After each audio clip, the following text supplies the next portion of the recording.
Good morning. Yay.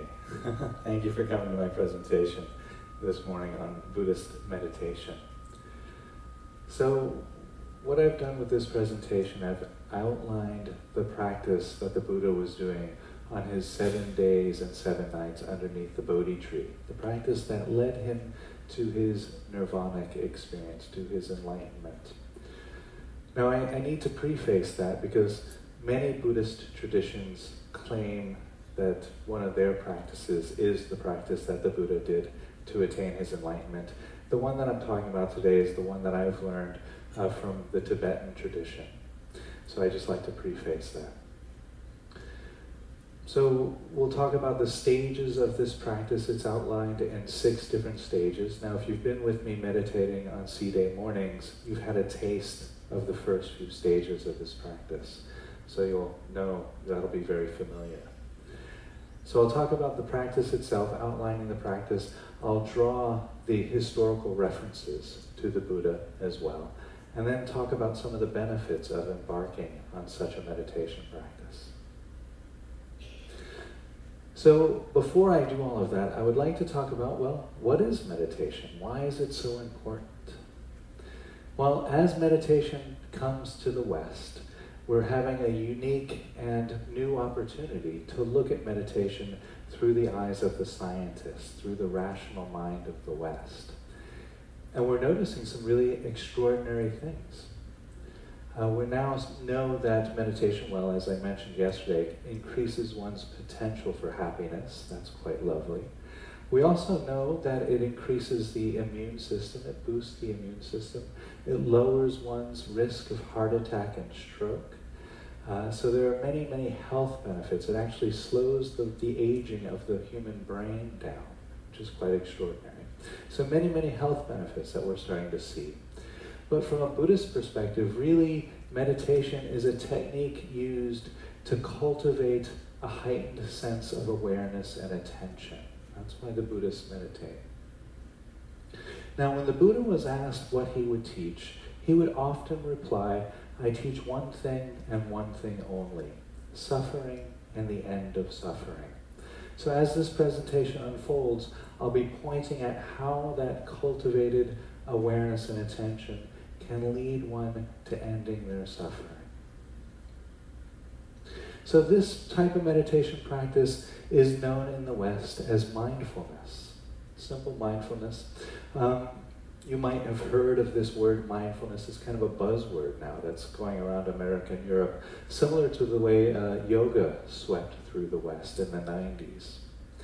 Now I need to talk about this translation, mindfulness. The Pali word sati translates to mindfulness, but it also could be translated as heartfulness.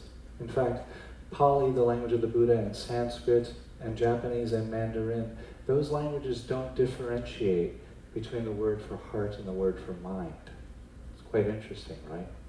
So when a teacher says, put your mind on your breath, they could very well be saying, put your heart on your breath, which has a much different flavor to it, more of an open, softer flavor. And I like to just bring that up right in the front, because that's often lost in Western audiences, that soft quality. So the practice of mindfulness starts with bringing the mind or the heart to the breath, and then to the sensations of the body, and then to sensory experience. Here in this practice we use the eyes, the sense of vision, and the sense of hearing.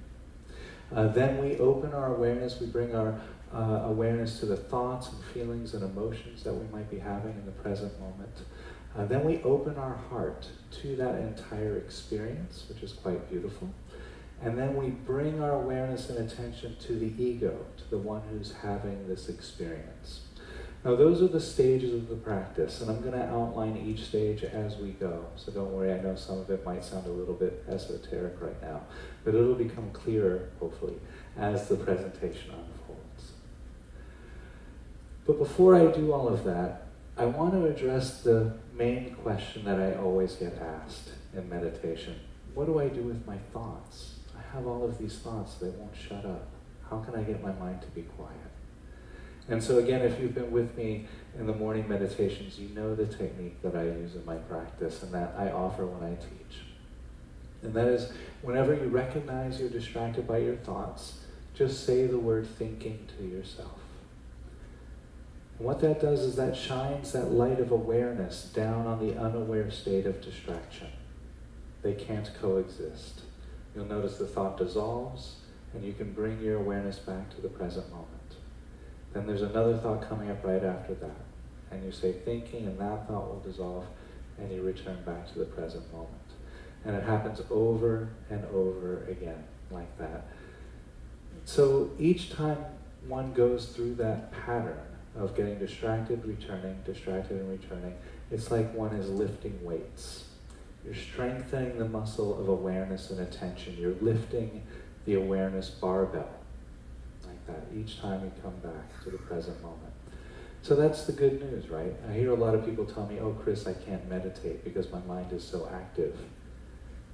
But it's actually recognizing how active the mind is. That's meditation, right? That's the good news. So you can be grateful for each distraction, because each distraction is an opportunity to get a little bit stronger with awareness and attention. So I'll just give a kind of example of what that might look like. So you're feeling the breath, right, in the meditation practice, feeling the breath at the back of the throat and the nose and so forth. And then the mind might say something like, oh, that was a really great tour in Vietnam the other day. I'm so glad I got to go to that Buddhist temple. It was really beautiful. And I got to try Vietnamese food. My sister really likes Vietnamese. I should call my sister. I wonder what she's doing. I'm thinking. And you say thinking to yourself, that thought will dissolve. Come back to the breath. Then there's probably another thought coming up right after that. Oh, right, and my brother, I wonder what my brother's doing that thing. He's got that strange barking dog. I wonder why he has that dog. I'm thinking. That thought will dissolve. You come back to the present moment. And that's the pattern. That's the process of meditation. Now, what starts to make itself known, what starts to be felt, is that there's a gap, a space in between the thoughts. In between the thought that dissolved and the next thought that's coming up, there's a space. Now, with that cultivated, heightened sense of awareness and attention, that space gets just a little bit easier to feel. So that's one of the benefits of cultivating that awareness and attention. You start to be able to rest in between the thoughts. And that's where the silence comes in. That's how we start to pacify or bring a sense of peace to the mind. See, the peace, the silence is actually always there, but it's covered up by our thinking process. So here we're teasing the thoughts apart and allowing that silence to emerge like that. Okay. So it all starts with mindfulness of the breath. And the Buddha called the mindfulness of the breath a most noble dwelling. So he considered this to be very important, just the first stage of the practice. And we bring mindfulness to the breath, or heartfulness to the breath, if you wish, by feeling the sensations of the breath entering and leaving the nose, noticing the breath touching the back of the throat, adding the experience of the rib cage moving with each breath. You might notice sensations of clothing moving to adjust as the abdomen rises and falls, noticing the back moving with each breath. So noticing all of the breathing process, noticing how the body moves in rhythm with the breath. And then there'll be thoughts, as I mentioned. Each time a distraction comes, you just label that thinking, returning back to the breath. That's it. That's mindfulness of the breath. Each time that happens, lifting those weights. And then the practitioner is encouraged to open their awareness to the experience of the body. And we do this by body scanning, starting from the top of the head and bringing awareness systematically through the entire body, inviting the muscles in the body to release any tension or stress that might be held in the muscles. And that can be quite relieving. It's actually quite lovely to do that. And I'll just read a passage here from the Pali Canon, from the text, the early text. Now, the Buddha actually left about 7 or 8 pages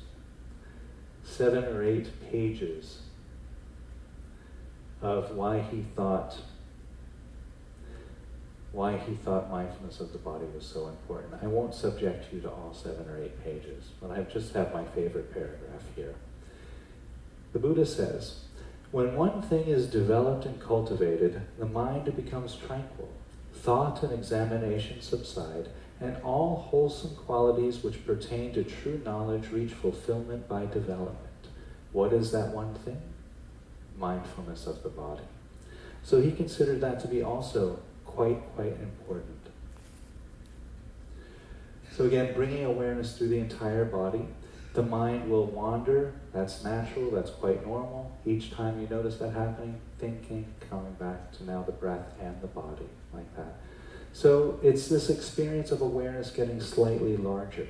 You notice we just started with the nose, then we expanded through the breath, so awareness got a little bit larger, holding the breath, and then we expanded again through the entire body. So now awareness is actually quite large, like that. And then its normal attention will focus on different aspects of that. Each time you notice that, just allowing awareness to expand back out to include all of the breath and all of the body, like that. Okay, then the practitioner will open their awareness again to notice any sounds and the silence of the present moment. And so this can be quite relieving for many practitioners, because oftentimes there's this misconception that as soon as the meditation bell rings, everything will be really, really quiet. Never happens. So here we're allowed and encouraged to bring the sounds in as a part of the meditation. So the practitioner will do this by just listening. You can do it right now if you're following along. Just listen to the present moment. You don't focus on any one sound. The practitioner won't focus, but just to allow the present moment sounds to unfold. You might hear the sound of the fan above the stage.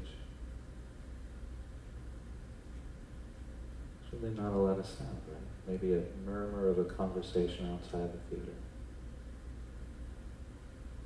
And then there's this backdrop of stillness, right? Within the aural field. There's always this field of silent space. So the practitioner is allowed to experience that silence, or encouraged to experience that field of silence. You might notice how the sounds seem to come out of that silence and return to the silent space, like that. So here in the meditation, the practitioner would be ideally experiencing all of the breath, all of the body, the sounds and the silence all at the same time. And again, there'll be thoughts, many, many thoughts. That's quite normal. So the practitioner thinking, returning, thinking, returning, thinking, returning. It can feel, and often does feel for a beginning meditator, like the mind is like a turbulent ocean. But the more you do that repetition, the mind starts to move from a turbulent ocean to a calm pond. And once the mind feels like that calm pond, then the meditator, the practitioner, is encouraged to move to the next stage of the practice. Now, when I work with people one-on-one, this is the stage where we work for about anywhere from 3 to 6 months. It usually takes about that amount of time for a practitioner's mind to move from that turbulent ocean to the calm pond, like that.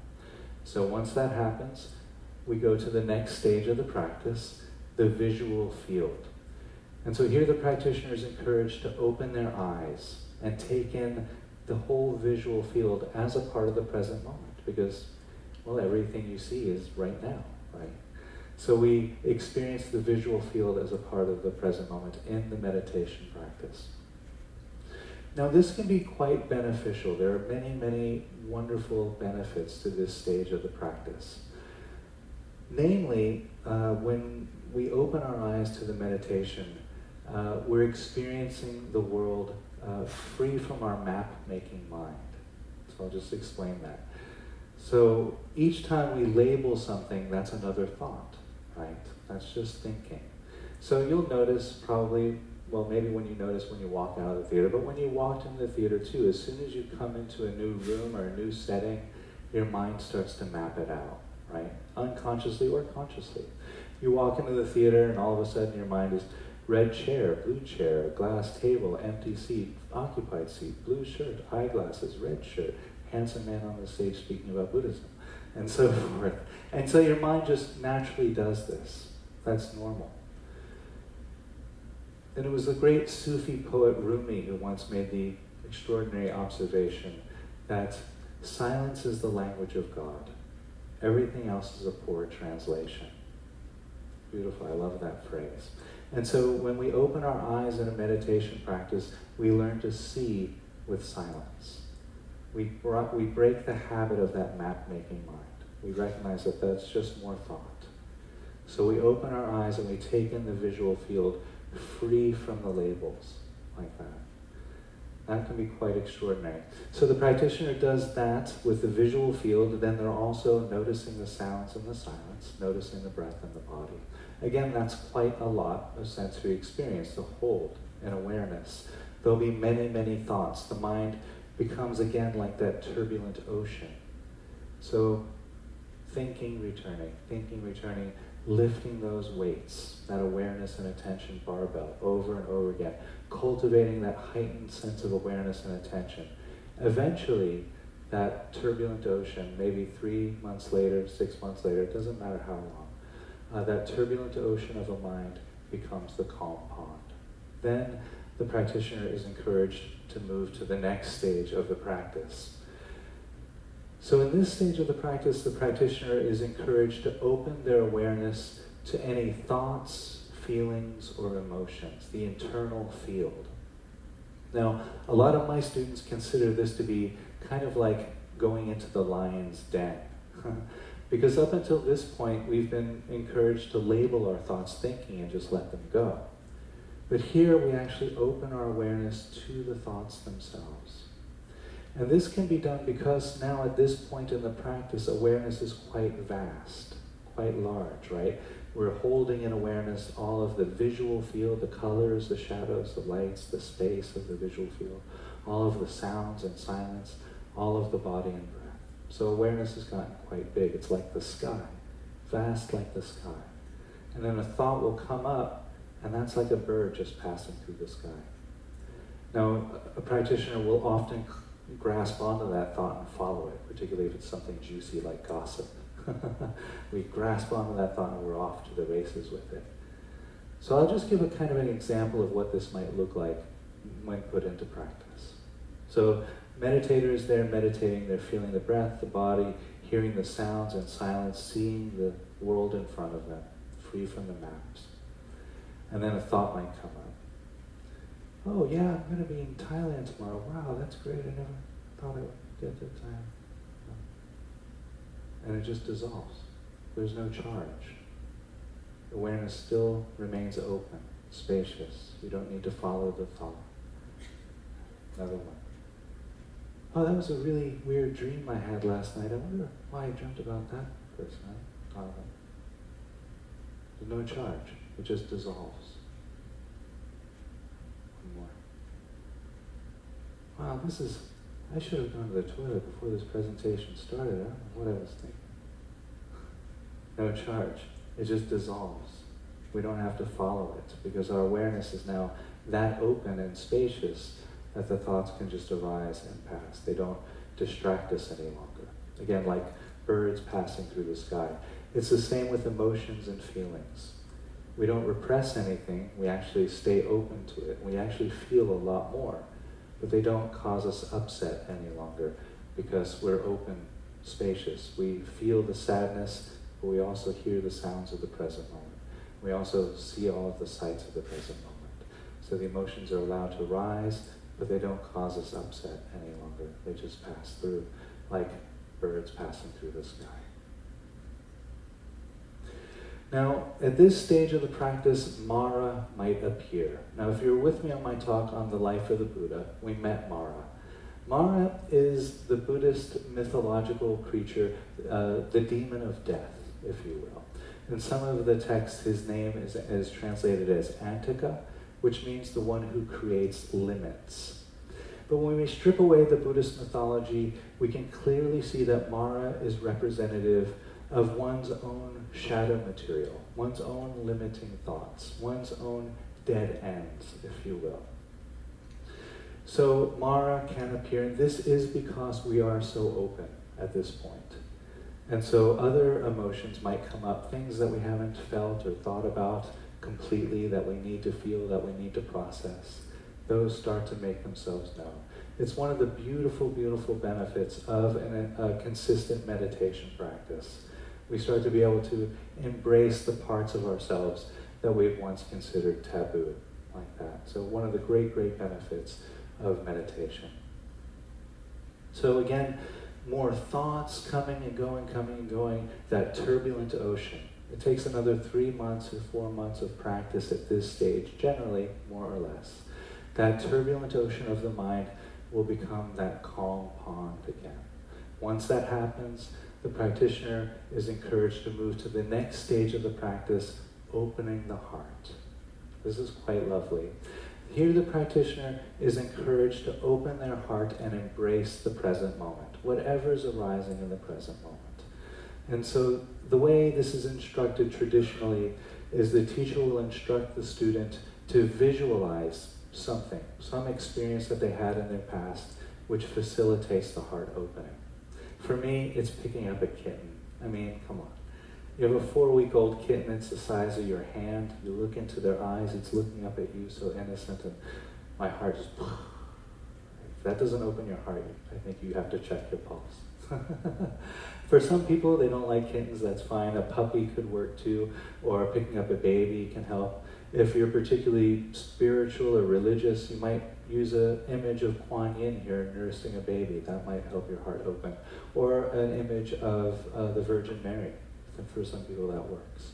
Whatever it is that helps you open your heart, feeling that warmth, that radiance from the heart opening, and then we bring that warmth, that open-heartedness to the breath, to the body, throughout all the stages again, through each sound, embracing the silence with the open heart, embracing everything we see with the open heart, embracing all of our thoughts, all of our feelings, and all of our emotions with the open heart.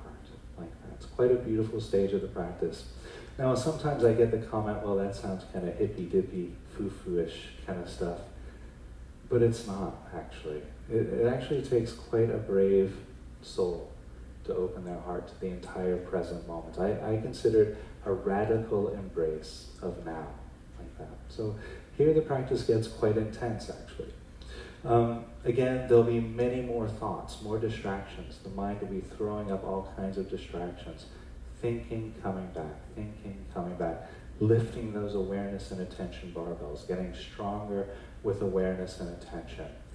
When that turbulent ocean becomes the calm pond, what do? We move to the next stage of the practice. Okay.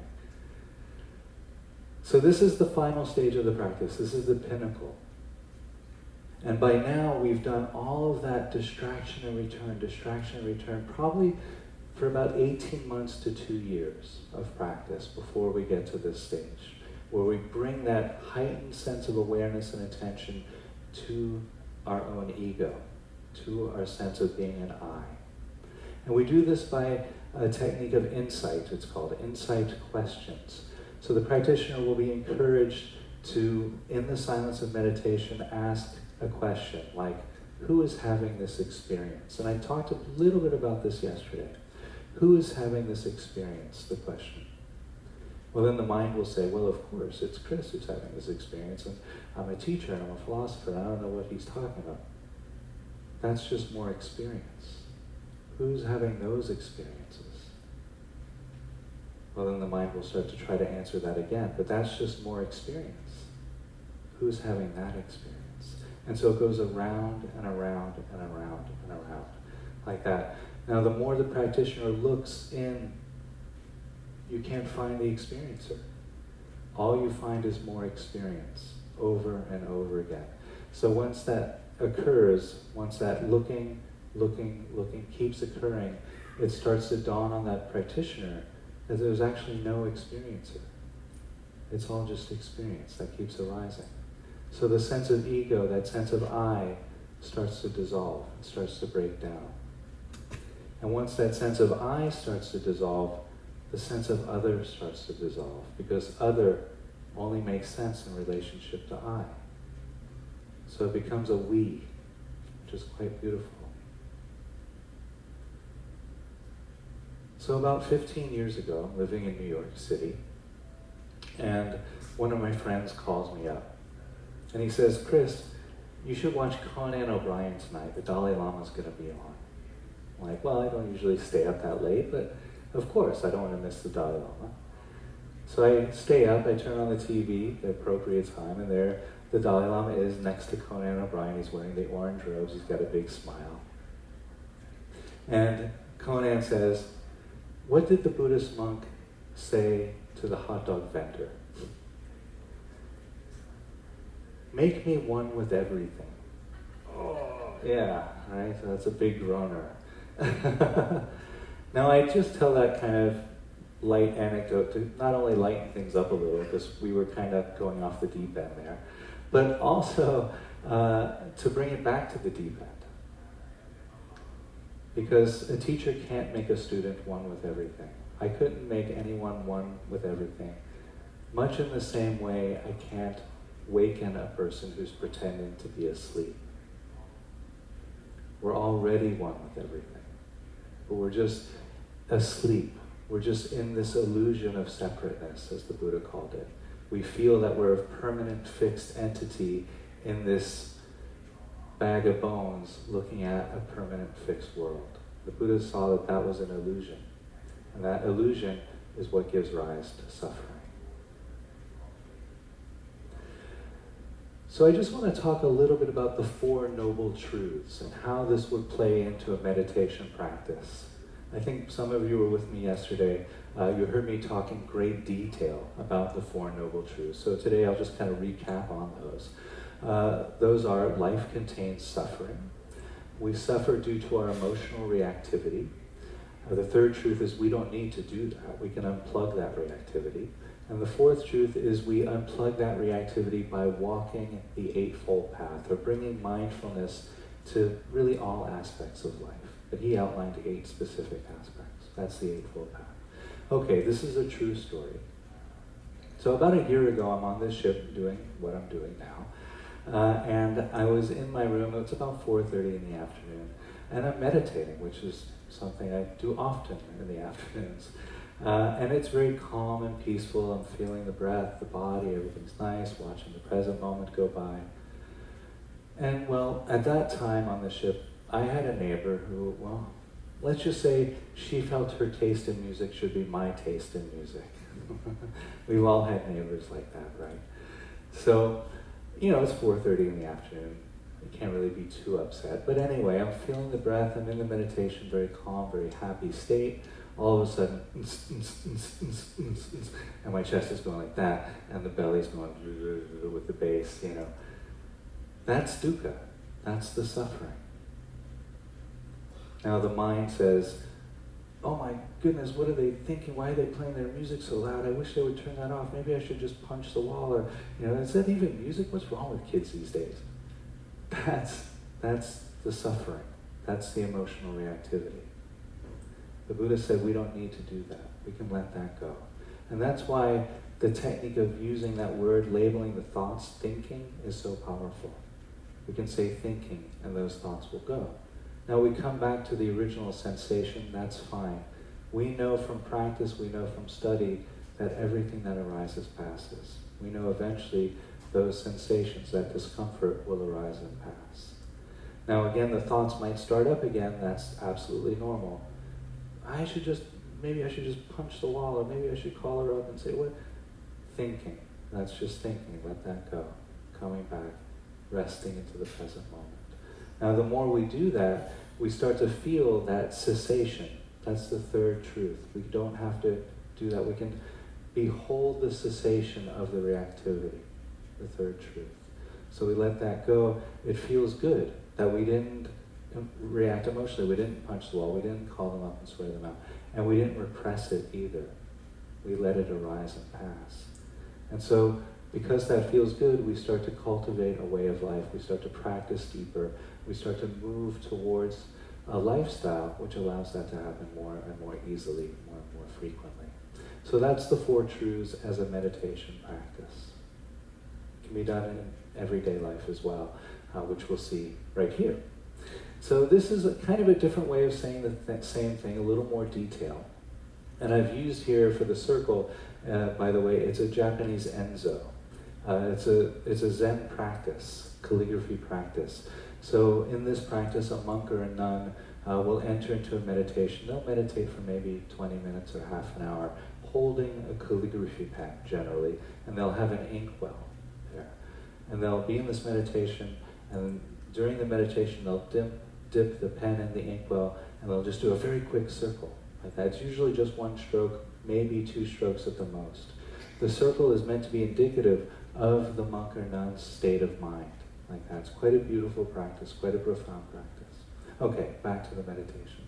So the great thing about this diagram is you start to see how this can be done, this type of mindfulness can be done anywhere, anytime. We start with an object of attention. The meditation practice, the object of attention is the breath, and eventually becomes the whole present moment. But let's just start with the breath for this example. So the object of attention is the breath. We get distracted. The mind is running with thoughts about being in Malaysia next week and how you love Malaysian food and how you need to talk to your brother who also loves Malaysian food. Okay, then you recognize, oh, I'm thinking, I'm not feeling the breath anymore. You come back to the present moment, embracing the return. That's at 9 o'clock there, because the present moment actually feels much better than the distraction. Even if the present moment is uncomfortable, it's still more relaxing to be in the present moment than to be distracted by your thoughts. So you start to recognize that, you embrace the return. Then you return back to the breath. You've done another rep with that awareness barbell. That's how that works. Now, the great thing about this diagram is you see that you can do this with anything, with any object of attention. It doesn't have to be the breath, it doesn't have to be during meditation. Let's use the example of washing the dishes, right? So you have a stack of dishes. I do this all the time whenever I have to wash dishes. So I have a stack of dishes there. Turn on the water, hear the faucet, hear the water. Pick up the bottle of soap, put the soap on the sponge, you hear it. Smell the soap. Smell it mixing with the water, seeing the steam coming out from the hot water. You're totally in the present moment. You start washing the dish, and your mind, oh, that was a really nice dinner we had tonight. I wonder, tomorrow I should make pork chops. My brother likes pork chops. I should invite them over for dinner. Maybe he can pick up that nice bottle of wine. I'm distracted. Recognizing the distraction, that's at 6 o'clock. Embracing the return, you put the dish back on the rack, take up another dish, feeling the water on your hands, smelling the soap, watching the dirt remove. You're back in the present moment. You've done another rep with the awareness barbell. This can be done with anything. Any activity can be made into a mindfulness practice. And so I call this mindfulness in everyday life. And it's a great way of just extending the practice, cultivating that awareness and attention throughout the day. When I work with people one-on-one, what I have them do is to take one activity that they do habitually every day. It could be taking a shower, it could be driving to work, it could be washing the dishes.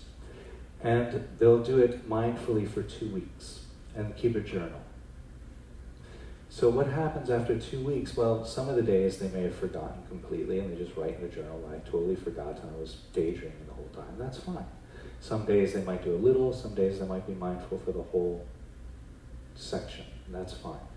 Doesn't really matter. But what happens after 2 weeks is you drop that, you go to the next practice, the next habit, maybe driving to work, for example.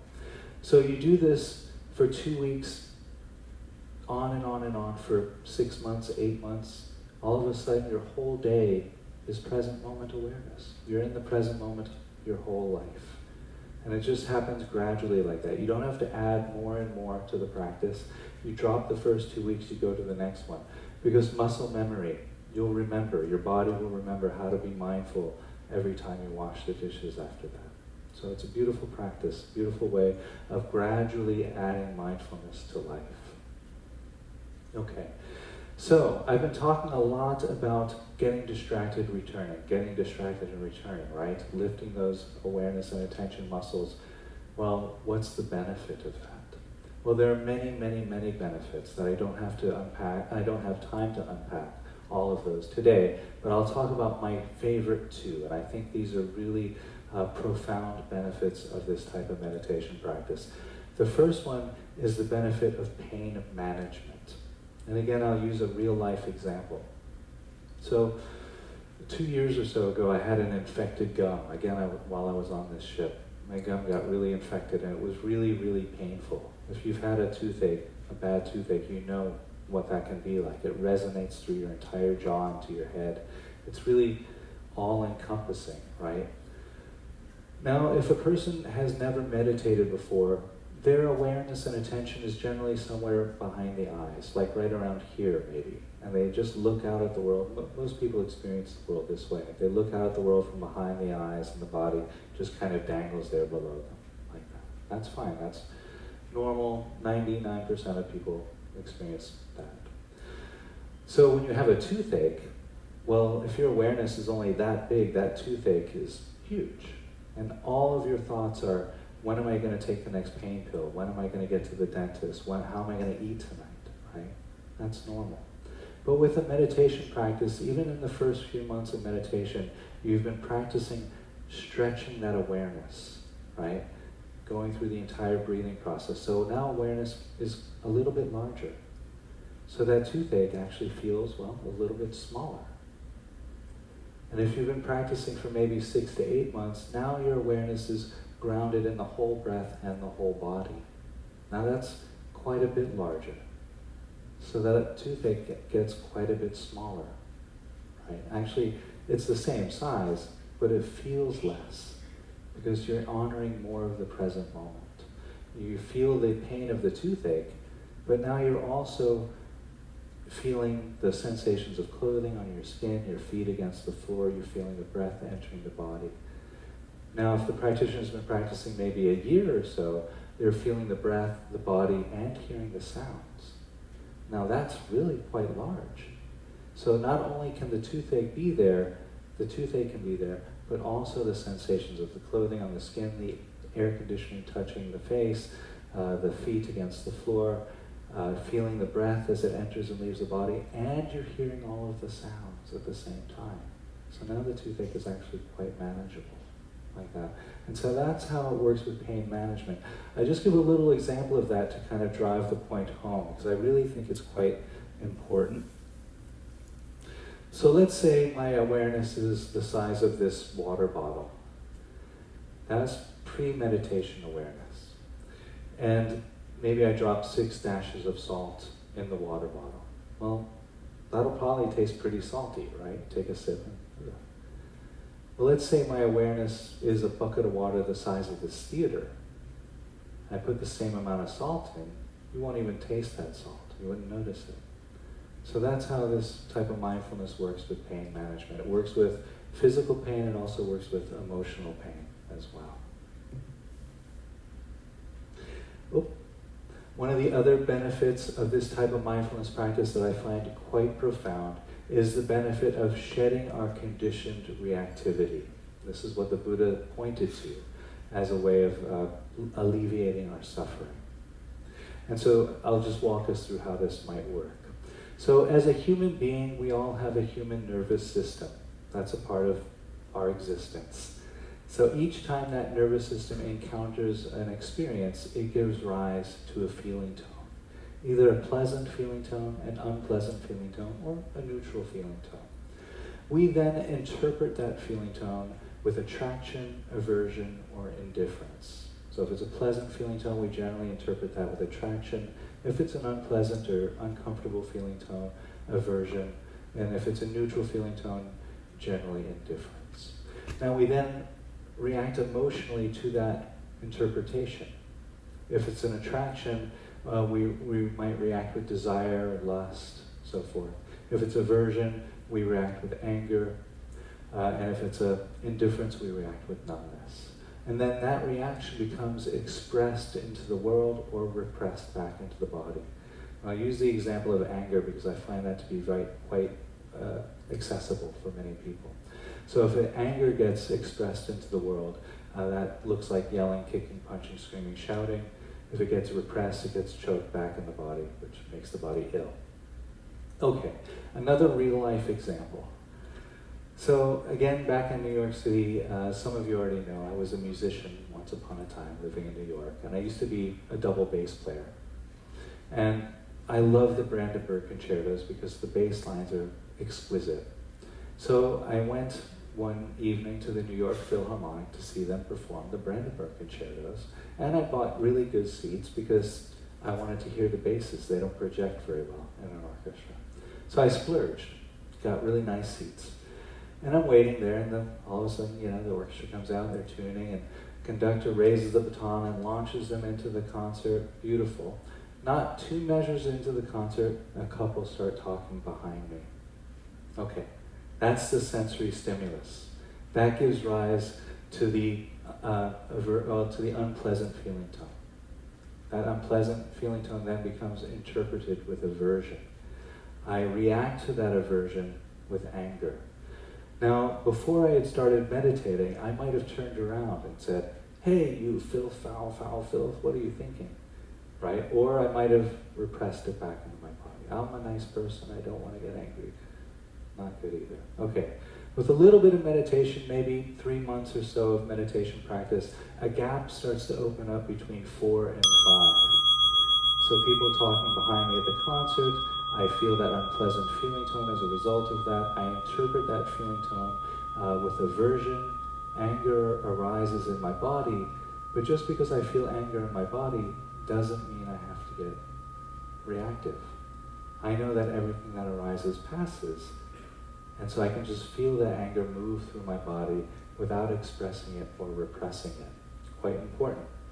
Now, 6 days, 6 weeks, 6 months, 6 years, 6 lifetimes later, it doesn't matter how long, but eventually a gap starts to open up between 3 and 4. So at the concert, people start talking behind me.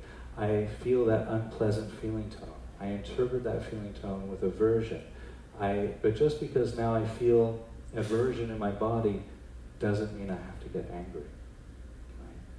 There's actually many experiences that give aversion to the body, that we don't get angry. Walking through the cold snow, for example. Getting trapped in a storm. These types of experiences give aversion to the body that we don't get angry in. So I can allow that aversion to be there and say, oh, this is the present moment experience, don't have to get angry. Now the beautiful thing here at this stage of the practice is more options become available. We're not trapped into our habitual reactivity any longer. So I could listen to their conversation, I could say, oh, that's pretty interesting, maybe you'd like to meet after the concert, we can talk. Or I've taken the reactivity out, but I can still address the imbalance of the situation. I can say, oh, I'm really trying to enjoy the concert, do you mind? But now there's no anger there, there's no suffering. Okay, 6 weeks, 6 months, 6 years, 6 lifetimes later, a gap starts to open up between 2 and 3. At the concert, people talking behind me, I feel the unpleasant feeling tone. Just because I feel unpleasantness arise in my body doesn't mean I have to interpret that with aversion.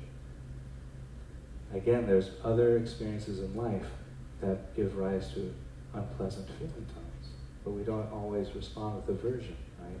So here, more options become available, even more options. The options are actually quite infinite at this point. In fact, I could turn around to them, maybe one of them is attractive, maybe I'll get a date out of the situation. Who knows?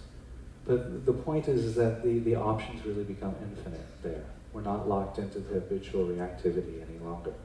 Now this is quite delicate. Only really a master could do this next stage. 6 weeks, 6 months, 6 years, 6 lifetimes later, it doesn't matter how long it takes, but eventually a gap starts to become seen between 1 and 2.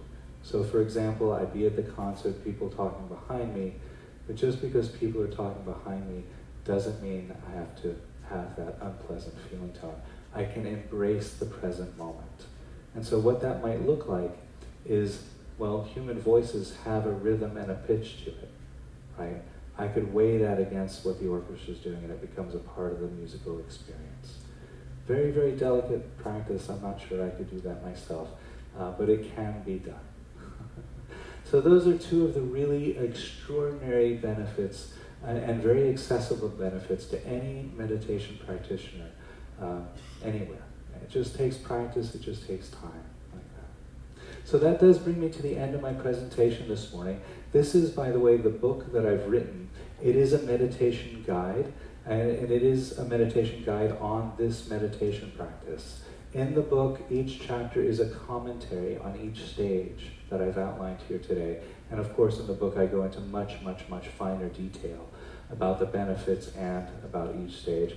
The book itself is only $3.49, only because Amazon likes to get paid. So I'm not up here giving an infomercial or anything like that. I'm really just hoping that these teachings can be of benefit to as many people as possible. Thank you for coming. Do enjoy Thailand. I hope you will. Enjoy Mary Amanda's talk coming up on Thailand. I'm sure she's going to fill you in on all of the wonderful things to do there. So please do stick around for that as well. And I'll see you the day after tomorrow. Thank you very much for coming. If there are any questions or comments, I'll meet you outside of the theater. Thank you.